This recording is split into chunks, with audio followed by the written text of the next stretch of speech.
Seri ketiga Bukek Xiansu. Cinta Bernoda Darah. Audiobook novel silat. Cerita, Ho Ping Hu. Bab 5. Kakek itu kelihatan terkejut pula, lalu tersaruk-saruk pergi meninggalkan tempat itu, sama sekali tidak menengok ke arah Busin bertiga seakan-akan ia telah lupa akan adanya 3 orang muda itu. Suara suling berhenti dan 3 orang muda itu melepaskan tangan. Terdengar suara orang yang penuh wibawa. Itgan Kaiong. Kau bersama He Giamlo dan Siang Mou sini secara pengecut menyerang Bukek Xiansu dah merampas kitab dan alat him. Biarpun Bukek Xiansu tidak peduli dan mengampuni kalian, namun aku tidak bisa membiarkan begitu saja. Berikan kitab dan nyawamu. Tak lama kemudian, tampaklah oleh Busin bertiga orang yang bicara ini, akan tetapi hanya punggungnya saja. Dia itu seorang laki-laki yang tinggi besar, membawa suling, berjalan perlahan. Dia bersuling. Busin teringat akan musuh besar, pembunuh ayahnya. Di lain saat Busin dan Xian Eng sudah menyerang laki-laki itu dengan tiau dan jarum. Orang itu berjalan seenaknya, seakan-akan tidak tahu bahwa dari belakangnya menyambar senjata-senjata rahasia. Dan 3 orang muda itu melihat dengan jelas betapa 3 batang tiau dan 7 batang jarum itu mengenai tepat tubuh bagian belakang, namun orang itu tetap saja enak-enak berjalan tanpa menghiraukan sesuatu, seakan-akan semua senjata rahasia itu hanya daun-daun yang gugur. Sebentar kemudian ia lenyap di balik pepohonan. Mari kejar. Busin berkata. Tiada gunanya, Sinko. Tak mungkin dapat dikejar. Bantah Lin Lin yang sejak tadi berdiri seperti patung. Busin maklum akan hal ini, akan tetapi melihat sikap Lin Lin ia mengerutkan kening. Lin Moi, kenapa kau tadi tidak ikut menyerangnya? Dia pembunuh ayah. Belum tentu, Sinko. Apa buktinya? Lagi pula, aku tidak mau menyerang orang secara menggelap tanpa memberi peringatan. Mendiang ayah takkan senang melihatnya. Merah wajah Busin dan Xian Eng membentak, Lin Moi, omongan apa ini? Kau tidak membantu, malah mencela. Kalau dia benar musuh besar ayah, kenapa kita mesti banyak memakai aturan? Jelas bahwa dia berilmu tinggi, lebih tinggi daripada tingkat kita, perlu apa kita memakai sungkan-sungkan segala? Yang perlu, kita harus dapat membalas dendam. Lin Lin menarik napas panjang. Kalian tahu bahwa aku tidak akan ragu-ragu mempertaruhkan nyawaku untuk membalas sakit hati ayah. Akan tetapi, aku tidak percaya bahwa dia itu pembunuh ayah. Dengar saja kata-katanya terhadap kakek iblis tadi. Terang dia itu orang baik, maka memusuhi kakek pengemis iblis yang bernama Itgan Kaiong tadi. Kalau kita bertindak sembrono dan salah sangka, menjatuhkan fitnah terhadap orang baik-baik, bukanlah lebih celaka lagi. Dia bersuling, dia lihai, tidak salah lagi. Kata Xian Eng. Kalau memang dia musuh kita kelak pasti dapat bertemu lagi. Sekarang lebih baik kita lekas pergi dari tempat ini. Kata Busin yang masih ngeri kalau teringat akan pengalamannya dengan kakek iblis tadi. Dengan cepat 3 orang muda ini melanjutkan perjalanan ke arah jurusan munculnya matahari pagi. 6 orang laki-laki sederhana itu mengelilingi api unggun di dalam hutan. Mereka adalah pemburu-pemburu binatang yang tampaknya belum memperoleh hasil dan melewatkan malam gelap di dalam hutan besar membuat api unggun, duduk mengelilinginya sambil bercakap-cakap. Tiba-tiba mereka berhenti bicara dan tangan mereka meraba senjata masing-masing, yaitu tombak panjang, dan mata mereka menatap ke satu jurusan dari mana mereka tadi mendengar suara mencurigakan. 2 orang segera memadamkan api unggun. Kemudian mereka merunduk dan menyelinap di balik pohon, menghampiri tempat itu dengan hati-hati. Siapa tahu malam ini mereka beruntung mendapatkan binatang buruan yang kemalaman di situ. Akan tetapi mereka keliru. Suara yang mereka kira ditimbulkan oleh binatang buruan, kiranya dibuat oleh 3 orang muda yang agaknya baru saja datang dan sedang berusaha membuat api unggun. Seorang tampan dan 2 orang gadis cantik. Seorang di antara para pemburu, yang berjenggot pendek, pemimpin rombongan pemburu 6 orang ini, tertawa dan disusul oleh teman-temannya. Busin, Xian Eng, dan Lin Lin terkejut, cepat menengok menghadapi 6 orang yang muncul dari kegelapan itu, tangan meraba gagang pedang. Hahaha, harap sambi orang-orang muda jangan khawatir. Kami hanya pemburu-pemburu binatang biasa, bukan perampok. Katanya. Cui mengagetkan saja, muncul begini tiba-tiba dari tempat gelap. Kata Busin setengah menegur. Haha, maafkan kami. Kami tadi sedang bercakap-cakap di sana, mendengar suara Samwi yang kami kira binatang hutan. Heran sekali, bagaimana orang-orang muda seperti Samwi ini berada di hutan liar. Kami adalah pengembara-pengembara yang kemalaman di jalan. Jawab Busin singkat. Maafkan kami kalau kami mengganggu cuy sekalian. Haha, tidak mengapa. Tidak mengapa. Hutan ini bukanlah milik kami. Tadinya saya heran melihat Samwi yang begini muda berani memasuki hutan liar ini di waktu malam gelap, akan tetapi melihat pedang Samwi, keheranan saya hilang. Mari kawan-kawan, kita membuat api unggun di sini saja. Mereka membuat api unggun besar dan duduk mengelilinginya. Tantuako, kau lanjutkan dongengmu tentang suling emas. Kata seorang dan suara ini dibenarkan oleh yang lain. Laki-laki berjenggot pendek itu berkata sungguh-sungguh, bukan dongeng, melainkan kenyataan. Aku sendiri pernah ditolongnya. Sungguh pun aku masih belum dapat memastikan apakah dia itu manusia atau dewa, namun aku sudah amat beruntung mendapat pertolongannya. Ceritakan. Ceritakan. Teman-temannya mendesak. Busin bertukar pandang dengan dua orang adiknya. Mereka tadinya menaruh curiga terhadap 6 orang yang mengaku pemburu-pemburu ini, akan tetapi mendengar disebutnya nama suling emas, mereka tertarik sekali. Agaknya kata-kata suling itulah yang menarik perhatian. Bukankah musuh besar mereka adalah seorang yang membawa suling? Karena itu mereka bertiga lalu ikut mendengarkan, sungguh pun mereka memilih tempat duduk yang agak jauh, di atas batu-batu besar dan selalu siap waspada menjaga segala kemungkinan. Terjadinya di hutan Hek Yang Liu, Cemara Hitam. Pemburu Shitan itu mulai bercerita, kurang lebih 3 bulan yang lalu. Kalian tahu hutan itu penuh dengan ular besar. Aku memang hendak berburu ular, mendapat pesanan kulit ular dari saudagar kulit, dan jantung ular kembang dari seorang pemilik toko obat di kota Wuhan. Kau memang tabah sekali, Tantuako, berburu ular besar sendirian saja. Komentar seorang temannya. Aku sudah biasa berburu ular, cukup dengan tombak dan anak panah serta gendewa. Dalam waktu 2 hari saja aku sudah dapat memanah mati 2 ekor ular sebesar paha. Akan tetapi pada hari ketiga, ketika aku sedang menjemur kulit dan jantung ular, tiba-tiba muncul 4 ekor harimau yang langsung menyerangku. Mereka adalah 2 ekor harimau tua dan 2 ekor masih muda. Aku cepat meraih tombak dan melawan, akan tetapi bagaimana dapat melawan 4 ekor harimau yang menyerang sekaligus? Agaknya mereka berlomba untuk menerkam aku lebih dulu. Aku dapat menusuk paha seekor harimau, akan tetapi pada saat tombakku masih menancap di paha, harimau jantan yang tua telah menubruk dan menerkam pundak kiriku. Aku melepaskan tombak, mencabut pisau, akan tetapi sebelum aku dapat menusuk dada berbulu putih di atas mukaku itu, harimau kedua sudah menggigit pangkal lengan kananku sehingga pisau itu terlepas, seluruh tubuh terasa nyeri dan aku tak berdaya lagi. Tuako, kukira apa yang dapat kau lakukan hanya berteriak minta tolong. Kata seorang. Kata-kata ini kalau diucapkan pada suasana yang tidak sedang tegang tentu terdengar lucu. Hutan itu sunyi, minta tolong apa artinya? Pula, aku sudah nekat dan siap menghadapi kematian sebagai seorang pemburu.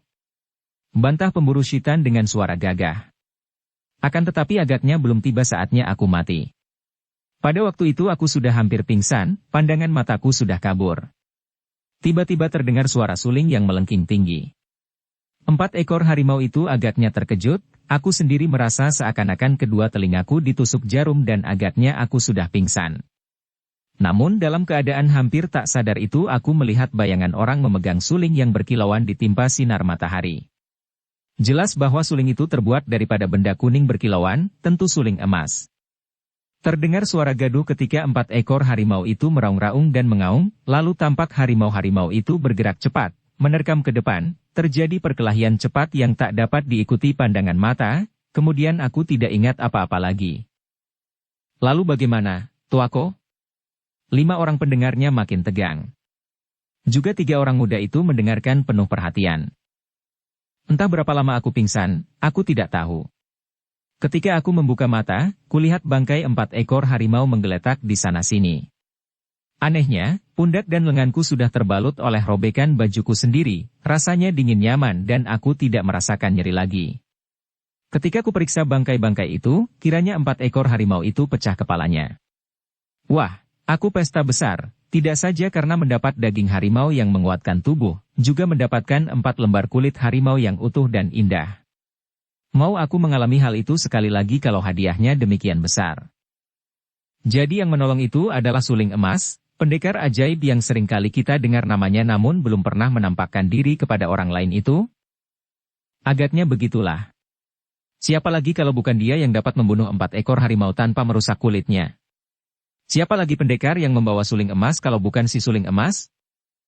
Tanpa mereka sadari, Busin dan 2 orang adiknya kini sudah duduk mendekat api unggun. Tuako, siapakah sebenarnya suling emas itu? Apakah dia itu seorang pendekar yang suka menolong orang? Ataukah dia seorang penjahat yang suka membunuh orang?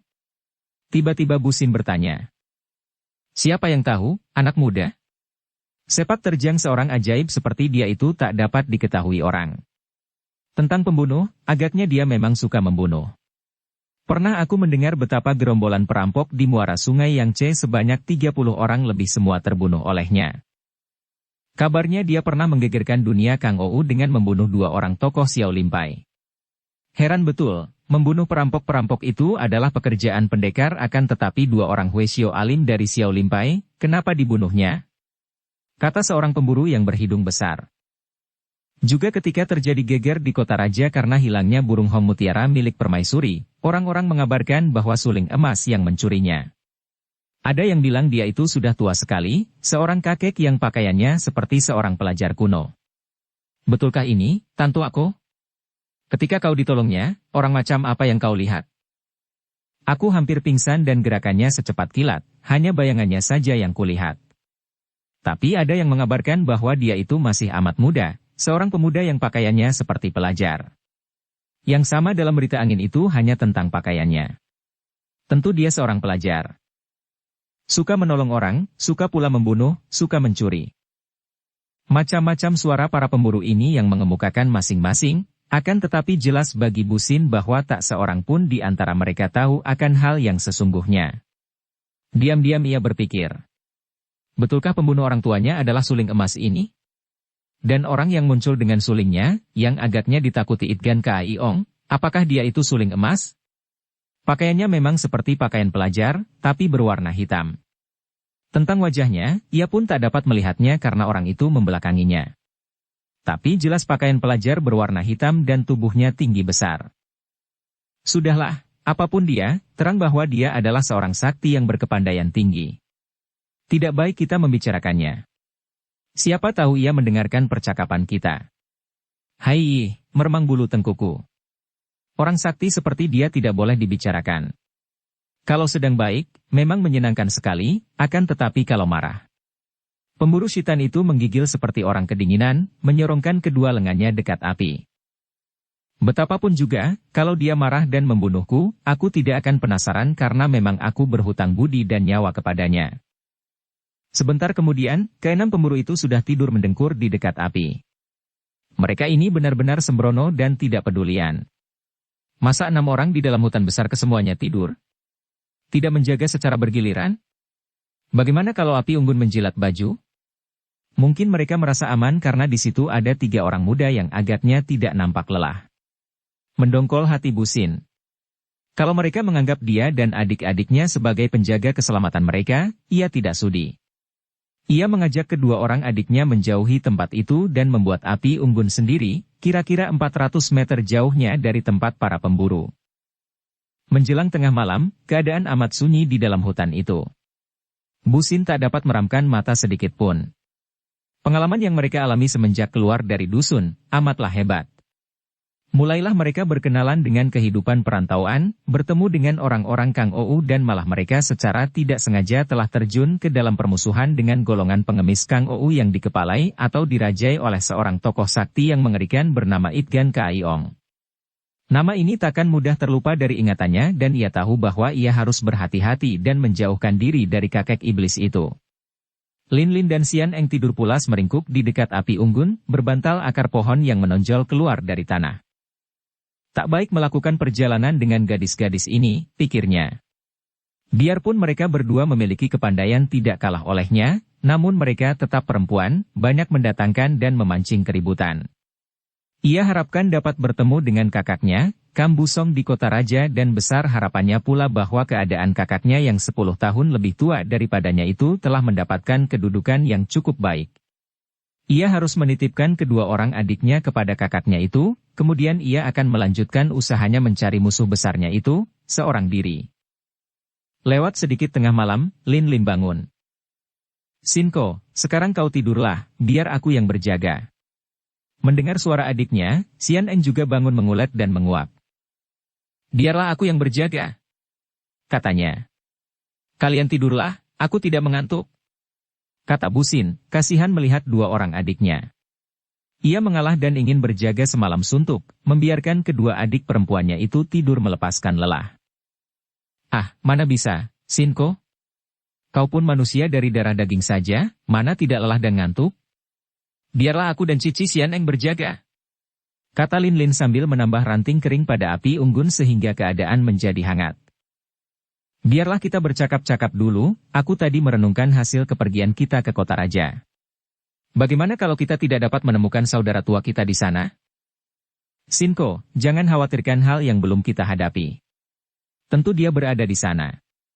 Andai kata tidak ada di sana pun, kurasa mencari seorang bernama Kambusong, putra dari mendiang ayah Kamgo Ansue, seorang pelajar yang datang dari Tingchun di kaki gunung Qinlingshan, tidak akan sukar.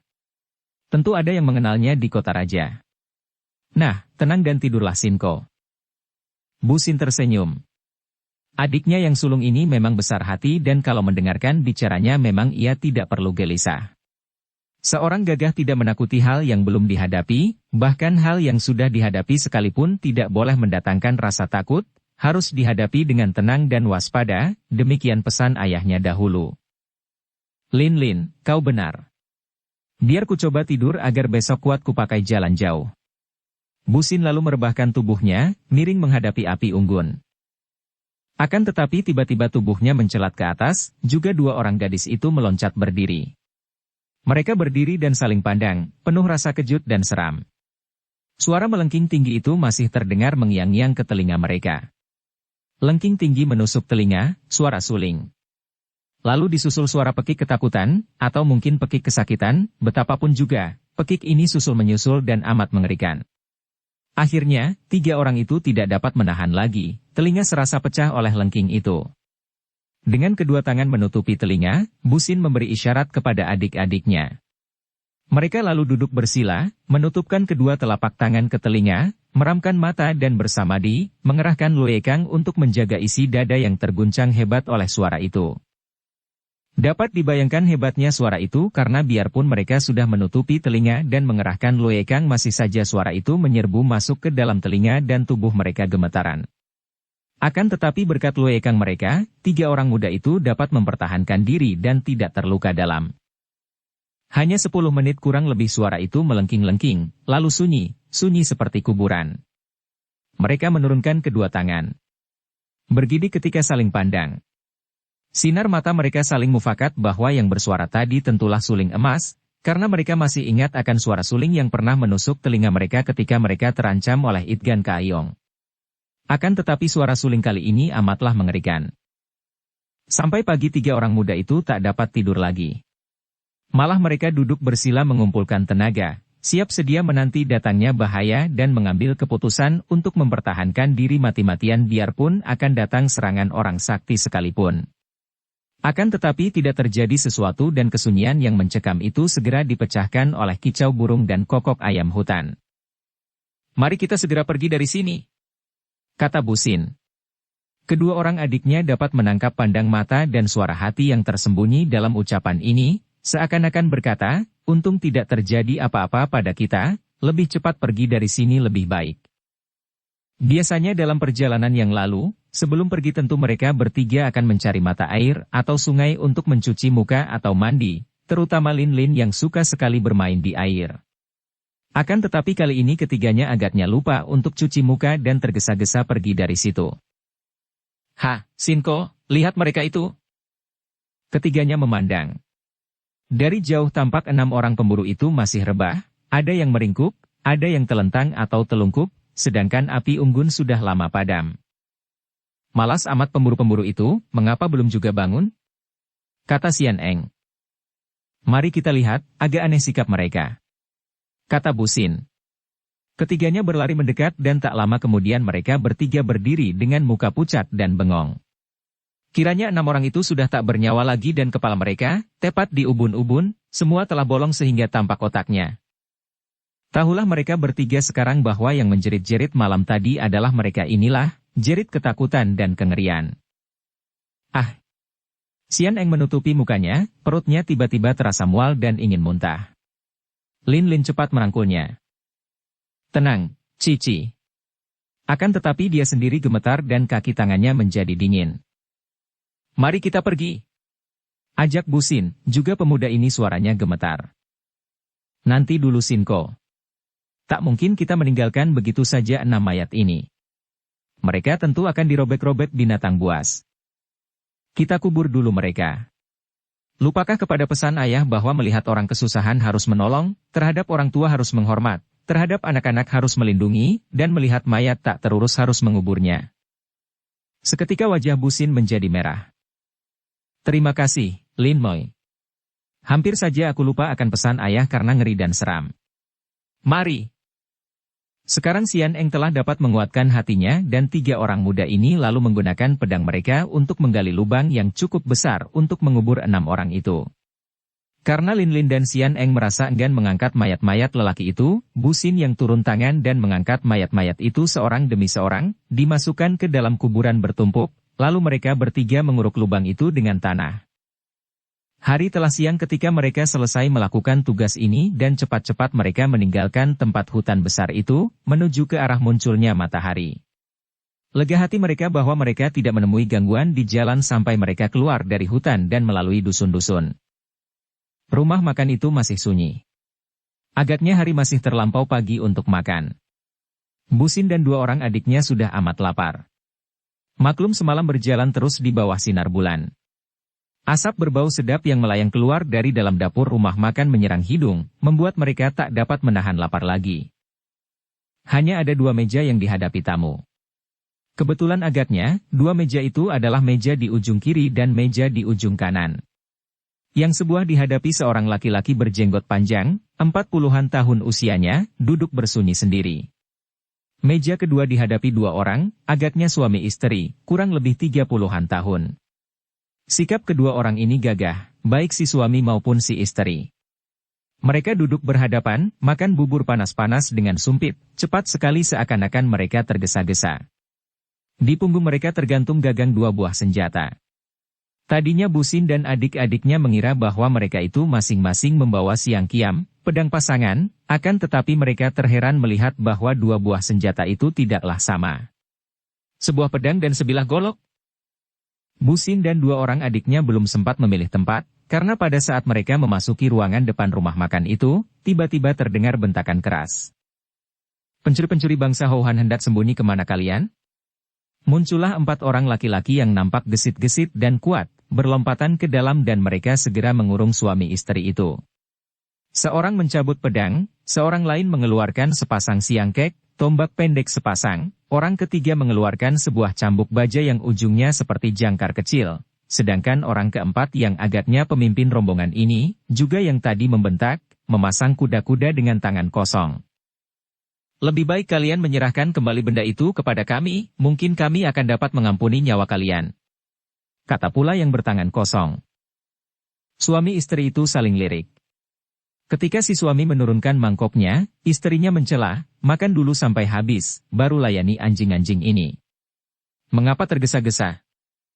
Keduanya lalu makan terus dengan tenangnya, menghabiskan bubur di dalam mangkok. Busin dan adik-adiknya amat kagum menyaksikan sikap 2 orang ini. Amat tenang dan amat gagah.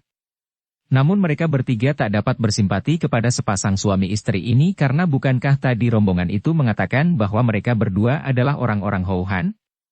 Berarti orang yang sekampung dengan Busin bertiga, akan tetapi siapa tahu mereka itu adalah pembantu-pembantu dari kerajaan Houhan, yang memusuhi mendiang ayah mereka? Keluarga Kam terkenal sebagai keluarga yang tidak mau tunduk kepada kerajaan Houhan, bahkan dianggap setengah pelarian. Suami istri itu sudah selesai makan. Tiba-tiba mereka bergerak dan 2 pasang sumpit di tangan meluncur bagaikan anak panah. 4 batang sumpit itu menyerang 4 orang yang mengurung mereka. Namun para pengurungnya juga bukan orang sembarangan. Dengan mudah mereka mengelak dan sumpit-sumpit itu menancap sampai separuhnya lebih pada dinding. Bagus. Pujian ini keluar dari mulut laki-laki jenggot panjang yang sejak tadi masih duduk di sudut, menghadapi meja dan tenang-tenang saja sambil makan daging goreng dan nonton adegan di depannya itu. Matanya bersinar-sinar, wajahnya berseri-seri, agaknya ia gembira sekali dapat makan sambil menikmati tontonan gratis ini.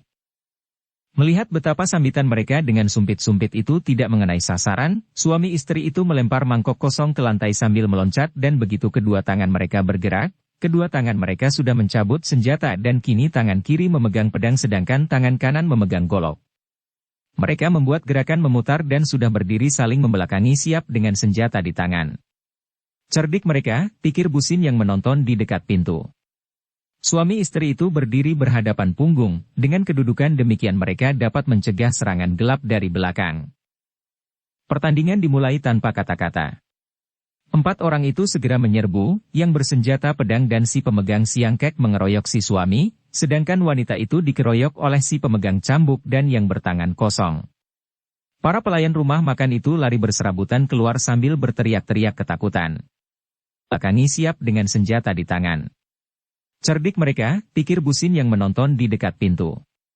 Suami istri itu berdiri berhadapan punggung, dengan kedudukan demikian mereka dapat mencegah serangan gelap dari belakang. Busin dan adik-adiknya menjadi kagum setelah pertempuran itu berlangsung seru. Kepandaian 4 orang itu cukup tinggi, apalagi yang bertangan kosong, akan tetapi gerakan mereka biasa. Sebaliknya, suami istri itulah yang mendatangkan kagum. Si suami bergerak dengan tenang, namun kedudukannya kokoh kuat seperti batu karang. Sebaliknya, istrinya lincah bukan main, berloncatan ke sana kemari seakan-akan seekor burung walet yang gesit, mendesak kedua orang lawannya. Pertempuran itu makin lama makin hebat dan tahulah Busin bertiga bahwa kepandaian mereka itu rata-rata lebih tinggi daripada tingkat kepandaian sendiri. Diam-diam ia merasa khawatir sekali dengan warisan ayahnya yang ia miliki, juga kedua orang adiknya, bagaimana mereka bertiga akan dapat merantau di dunia Kang Ou dan lebih-lebih lagi, bagaimana mereka akan mampu mencari dan membalas sakit hati orang tua mereka.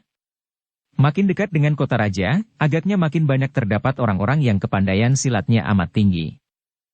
Tiba-tiba nyonya muda itu mengeluarkan jeritan nyaring, tubuhnya melayang ke atas dan goloknya menyambar lawannya yang paling tangguh, yaitu laki-laki yang bertangan kosong. Pada saat itu cambuk dari lawannya kedua telah melayang dan melecut, dengan gerakan cepat sekali meluncurlah jangkar kecil runcing itu ke arah lehernya. Roboh dia. Lin Lin berseru perlahan. Sejak tadi perhatian Lin Lin terpusat pada wanita ini. Ia amat kagum karena maklum bahwa dalam ilmu silat, wanita itu jauh melampauinya, baik dalam permainan senjata maupun ilmu meringankan tubuh. Akan tetapi karena ia tidak tahu apa persoalannya maka terjadi pertempuran itu, hatinya tidak berpihak mana-mana. Betapapun juga, melihat ujung cambuk yang seperti jangkar kecil itu menyambar leher, ia berseru dengan hati tegang. Namun wanita yang masih meloncat di udara itu tiba-tiba menggerakkan pinggulnya dan seperti seekor ular hidup, sabuknya yang panjang itu melayang ke belakang dan ujungnya tepat sekali melibat ujung cambuk. Terjadi saling libat dari tarik-menarik sehingga jalannya pertempuran di pihak wanita itu agak kaku. Mendadak laki-laki berjenggot pendek yang duduk di sudut itu tertawa dan tahu-tahu tubuhnya sudah mencelat ke dalam gelanggang pertempuran. Busin dan 2 orang adiknya kaget sekali, tidak mengira bahwa laki-laki penonton yang aneh itu dapat bergerak secepat itu. Tahu-tahu laki-laki ini sudah mengulur tangannya membetot ujung sabuk dan cambuk yang saling libat sambil berkata, "Tidak ramai kalau begini. Hebat orang ini." Sekali renggut saja, libatan 2 macam senjata itu terlepas dan kelihatan tangan kirinya tadi bergerak cepat ke arah tubuh laki-laki yang dikeroyok dari belakang. Kemudian setelah cambuk dan sabuk terlepas, sambil tertawa terkekeh-kekeh laki-laki berjenggot ini sudah meloncat keluar dari tempat itu. Suami istri yang menghadapi pengeroyokan berat itu agaknya tidak begitu memperhatikan ikut campurnya laki-laki berjenggot, akan tetapi Busin yang sejak tadi memandang tajam, dapat melihat betapa tangan laki-laki berjenggot itu memegang sesuatu ketika tadi bergerak di belakang laki-laki yang dikeroyok. "Mari, ikuti dia," katanya perlahan memberi isyarat kepada Xian Eng dan Lin Lin. Ketiganya cepat meloncat keluar pula dan menyusup di antara banyak orang yang berkumpul dan menonton di luar rumah makan. Sinko, buat apa kita campuri urusan mereka? Lin Lin mencela, akan tetapi melihat Bu Xin dan Xian Eng sudah melompat keluar, terpaksa ia pun mengikuti mereka. Mereka membayangi si jenggot panjang itu dari jauh dan karena yang dibayangi hanya berjalan seenaknya, maka mudahlah bagi mereka untuk mengikuti terus. Akan tetapi setelah keluar dari desa itu, si jenggot panjang lalu lari dengan gerakan cepat. Bu Xin yang ingin sekali tahu siapa orang itu dan apa yang dicurinya tadi dari sepasang suami istri dari Houhan, mengajak adik-adiknya mengikuti terus. Menjelang sore mereka memasuki kota Anshui dan laki-laki itu setelah masuk kota kembali berjalan biasa. Kota Anshui cukup besar dan karena kota ini sudah termasuk wilayah kerajaan Sung, apalagi letaknya tidak jauh dari kota raja, maka keadaannya ramai dan di situ banyak terdapat rumah-rumah kuno dan besar milik orang-orang bangsawan. Orang berjenggot panjang itu akhirnya memasuki sebuah rumah besar yang di bagian depannya ditulis dengan huruf besar, Gedung Pangeran Suma. Tentu saja kakak beradik itu tidak berani masuk terus.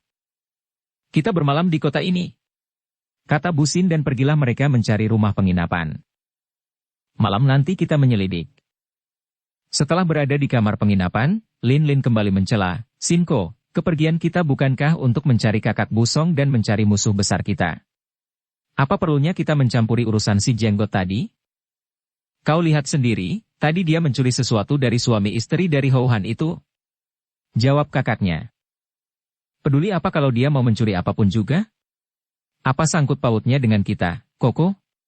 Biarpun aku kagum kepada suami istri yang gagah itu, akan tetapi kita tidak mengenalnya dan tidak tahu apa yang menyebabkan mereka tadi bertempur, tidak mengenal pula siapa lawan-lawannya. Kau benar, Lin Moi. Akan tetapi ada satu hal yang membuat aku tertarik dan terpaksa berpihak kepada mereka. Mereka itu adalah orang-orang dari wilayah Houhan, seperti juga kita. Siapa tahu kalau benda yang dicuri si jenggot tadi amat penting bagi kerajaan Houhan. Sinko, kau berpihak kepada kerajaan Houhan? Tak ingat bahwa ayah telah melarikan diri dari kerajaan itu karena kelaliman rajanya? Waktu itu belum menjadi kerajaan, adikku. Ayah seorang setia dan tidak suka akan pemberontakan. Akan tetapi sekarang telah menjadi wilayah Houhan, aku tidak membela apa-apa, akan tetapi sedikitnya tentu berpihak kepada wilayah sendiri, bukan?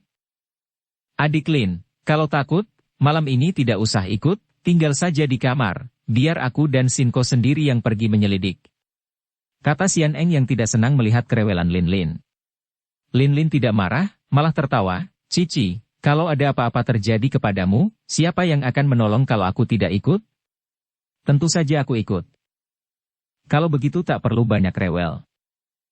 Kita mengasuh dulu sore ini, siapa tahu malam nanti kita harus menggunakan banyak tenaga. Kata Bu Xin. Aku akan pesan makanan di luar rumah penginapan. Tak lama Bu Xin keluar, ketika masuk lagi wajahnya berubah. Mereka juga sudah berada di kota ini. Siapa lagi, suami istri itu? Mendengar ini, Lin Lin tertarik dan mereka menjadi tegang. Apakah sepasang suami istri itu sudah tahu kemana perginya orang berjenggot tadi? Apakah mereka sudah tahu bahwa orang itu mengambil sesuatu dari mereka? Hebat, cepat benar mereka dapat mengejar ke sini. Agaknya mereka menang dalam pertempuran tadi. Kata Lin Lin. Apakah mereka sudah tahu tempat si jenggot itu? Kurasa mereka tentu tahu. Mereka itu bukan orang biasa, melainkan orang-orang Kang Ou yang ulung. Akan ramai malam nanti, kita menjadi penonton saja sambil menambah pengalaman. Kata Bu Xin, dan mereka bertiga pergi ke dalam kamar mengasuh. Penghuni rumah gedung itu adalah keluarga Pangeran Sumakong, sedangkan Pangeran Sumakong ini adalah pangeran kerajaan Sung yang masih merupakan keluarga dekat dengan Kaisar. Akan tetapi karena ia pernah melakukan korup besar-besaran dan ketahuan Kaisar, ia lalu diberhentikan daripada jabatan, akan tetapi mengingat bahwa ia masih keluarga, Kaisar tidak menjatuhkan hukuman, hanya membebaskan daripada tugas. Pangeran Sumakong lalu mengundurkan diri dari kota raja, tinggal di kota Anshui, hidup sebagai bangsawan pensiunan. Yang kaya, memiliki gedung besar dan sawahnya di luar kota Anshui amat luas. Tentu saja diam-diam Pangeran Sumakong menaruh dendam kepada kerajaan Sung, akan tetapi karena ia sudah tua dan merasa tidak berdaya, ia menghibur diri dengan pelbagai kesenangan, tidak mau mempedulikan lagi tentang urusan kerajaan. Namun tidak demikian dengan putranya yang bernama Sumaboan. Putranya ini bukanlah seorang lemah. Diam-diam dia mempelajari ilmu silat dari orang sakti, yaitu bukan lain adalah si Raja Pengemis Itgan Kaayong. Malah diam-diam Sumaboan menghimpun kekuatan, bersekutu dengan kerajaan Wuyu di selatan. Karena Itgan Kaayong sendiri adalah seorang tokoh selatan yang membantu kerajaan Wuyu, maka dengan mudah Sumaboan mendapatkan pengaruh di kerajaan itu dan diam-diam mengadakan persekutuan untuk bersama-sama cari kesempatan baik dan kalau tiba waktunya menggulingkan pemerintahan kerajaan Sung. Luas. Tentu saja diam-diam Pangeran Sumakong menaruh dendam kepada kerajaan Sung, akan tetapi karena ia sudah tua dan merasa tidak berdaya, ia menghibur diri dengan pelbagai kesenangan, tidak mau mempedulikan lagi tentang urusan kerajaan. Sumaboan sudah berusia 30-an tahun lebih, belum menikah, namun terhadap wanita ia terkenal jahat dan mata keranjang. Selirnya banyak, di dalam gedung itu saja ada 7 orang, belum terhitung selir yang di luar gedung. Banyaknya selir itu masih tidak mengurangi kenakalannya untuk mengganggu setiap orang wanita cantik yang menarik hatinya, tidak peduli wanita itu masih gadis, janda maupun masih menjadi istri orang lain. Dia beruang, ilmu silatnya tinggi, maka tiada orang berani menentangnya. Di Ansui ia terkenal sebagai jagoan, bahkan namanya terkenal sampai di kota raja. Di dunia Kangou, ia bukan seorang yang tidak dikenal pula, dengan julukannya yang amat tekebur, Lui Kongsian, Dewa Geledek. Sumaboan hanya mempunyai seorang saudara kandung, yaitu adik perempuannya yang bernama Sumaceng, berusia 27 tahun. Sumaceng sudah lama menikah dengan seorang pangeran dan kini tinggal di kota raja. Para pelayan di dalam gedung itu maklum betapa jauh bedanya watak Sumaceng yang sudah pindah ikut suaminya di kota raja itu dengan Sumaboan. Sumaceng seorang wanita yang halus tutur sapanya, lemah lembut dan baik budi pekertinya, ramah dan suka menolong terhadap para pelayan. Sebaliknya, semua pelayan kuncup hatinya dan tunduk ketakutan bila berhadapan dengan Sumaboan. Malam hari itu, di ruangan sebelah dalam dari gedung keluarga Suma, terdengar suara ketawa gembira. Beberapa orang pelayan wanita yang muda dan cantik sibuk melayani 3 orang yang sedang makan minum menghadapi meja besar. Mereka ini bukan lain adalah Sumaboan sendiri, Itgan Kaayong yang menjadi gurunya, dan seorang laki-laki berjenggot panjang yang pagi tadi dibayangi oleh Busin bertiga.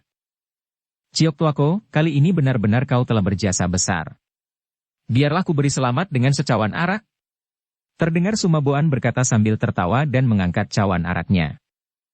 Si jenggot panjang yang bernama Ciok Kam itu tertawa merendah, mengangkat cawan araknya sambil berkata, Kongcu terlalu memuji.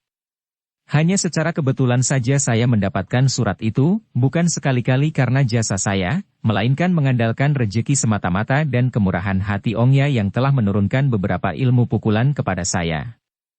Karena itu, penghormatan saya kembalikan kepada Kongcu dan terutama kepada Ongya. Si jenggot panjang menggerakkan cawan ke arah Itgan Kaayong sambil membungkuk. Hahaha, Ciok Kam patut menjadi pembantu kita. Surat yang dirampasnya amat penting dan agaknya kau akan dapat mempergunakannya dengan baik muridku. Untuk keuntungan ini mari kita minum sepuasnya. Mereka menenggah habis isi cawan dan cepat-cepat seorang pelayan wanita yang cantik, yaitu seorang di antara para selir Sumaboan yang amat dipercayanya sehingga diperkenankan menghadiri pertemuan ini, mengangkat guci dan mengisi cawan-cawan kosong itu. Jangan khawatir, Suhu.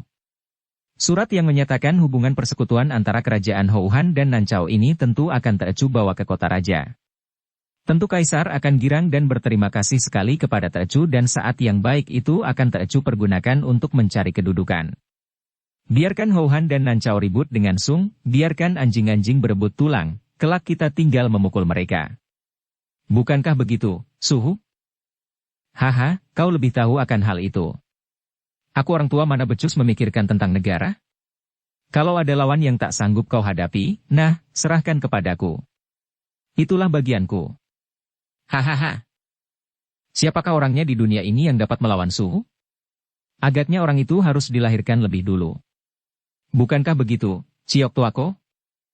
Betul-betul, kepandaian Ongya seperti malaikat langit, mengandalkan bantuan Ongya, tidak ada cita-cita yang takkan dapat tercapai. Jawab si jenggot panjang bernama Ciok Kam. Sementara itu, 3 bayangan berkelebat cepat sekali di atas genteng rumah besar itu. Mereka ini bukan lain adalah Busin, Sian Eng dan Lin Lin. Sambil mengerahkan ginkang, mereka dengan hati-hati sekali berloncatan di atas genteng. Di ruangan tengah mereka mendengar suara orang bercakap-cakap sambil tertawa. Lin Moy, kau menjaga di sini, aku dan cicimu mengintai, kata Bu Xin. Kakak beradik itu lalu menggunakan gerak tipu In Leong Hoan Sin, naga awan membalikkan tubuh. Tanpa mengeluarkan suara keduanya sudah berjungkir balik dengan kedua kaki tergantung pada ujung tembok genteng, tubuh bergantung kepala di bawah seperti dua ekor kelelawar. Lin Lin berjongkok di atas genteng, memandang kagum kepada dua orang kakaknya itu. Adapun Bu Xin dan Xian Eng dalam keadaan bergantung membalik itu melihat bayangan orang dari jendela, bayangan 3 orang laki-laki yang duduk sambil minum arak dan tertawa-tawa. Hahaha, tikus-tikus kecil macam itu perlu apa diributkan? Kalau tidak ingat akan sepotong uang perak, sudah lama mereka menjadi bangkai. Suara ini membuat Bu Xin dan Xian Eng kaget setengah mati. Kiranya itu adalah suara Ikan Kaiyong. Dan mereka malah datang ke tempat itu, benar-benar seperti ular mendekati penggebuk. Bersambung ke bab 6. Dukung kami dengan subscribe, follow, like, komen dan share. Terima kasih.